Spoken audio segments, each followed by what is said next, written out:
Thanks, Denise. St. Jago High and St. Elizabeth Technical will battle for All-Islander cricket supremacy when the ISSA Spalding Cup bowls off on Wednesday at Melbourne Oval. As Gerard Morris Sealer reports, it's expected to be a clash of ambition versus experience, with St. Jago chasing history while trying to stop STETHS from defending their title.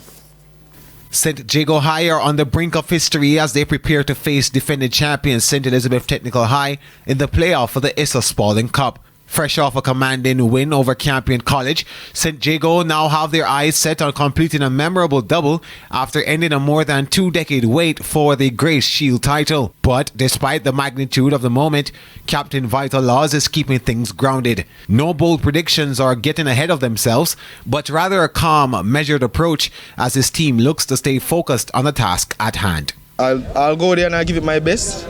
It's a game of cricket, it can go anyway. The cricket is played on the day, so on the day, may the next team win. On the other side, STETHS are chasing back-to-back titles. Their road to the playoff hasn't been ideal, with limited time in the middle due to bad weather affecting their Headley Cup final with Manchester High. Still, they remain a formidable unit with championship experience. Captain Tariq Bryan is under no illusions about the challenge ahead, giving full respect to St. Jago's form and expects nothing less than a hard-fought contest. Well, St. Jago High School have a couple good cricketer play for Jamaica and thing. Just have to focus and play hard cricket, same cricket. Play at the Melbourne Oval is scheduled for 10 a.m. on Wednesday. Gerard Morris Sealy for TVJ Sports.